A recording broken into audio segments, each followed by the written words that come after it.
దాంట్లో అద్భుతమైన bacteria form అవుతుంది. మీకు తెలుసు కదా, పెరుగులో ఉండేది జీర్ణ వ్యవస్థకు అద్భుతంగా పనికొచ్చే ఒక బ్యాక్టీరియా.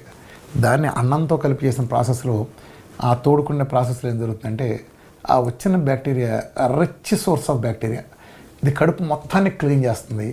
మీకు మోషన్ కూడా అద్భుతంగా అవుతుంది, డైజెషన్ కూడా త్వరగా అవుతుంది. మీకు రెండు కాంట్రాడిక్షన్ పనులాగా చేస్తుంది అది. ఒకటి, డైజెషన్ అద్భుతంగా జరగడానికి ఉపయోగపడుతుంది. ఎందుకంటే ఎప్పుడైతే అవుతుందో కొంచెం పొంగుతుందో అంటారు చూసారా, ఆ మామూలుగా ఉండే ఆ మెతుకు కూడా పెద్దదవుతుంది మీరు ఎప్పుడైతే అలా తోడేశారో. నిజంగా ఆ ఫెర్మెంటేషన్ అనేది అద్భుతమైంది. అది చద్దన్నం అంటే.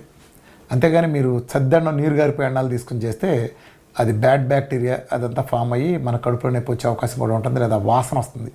ఆ వాసన వచ్చింది వాడకూడదు. ఇది రియల్ చద్దన్నం అంటే. కావాలంటే మీరు ఇప్పుడైనా సరే ట్రై చేయండి. చక్కగా ఈ విధానంలో చేస్తే అద్భుతంగా ఉంటుంది.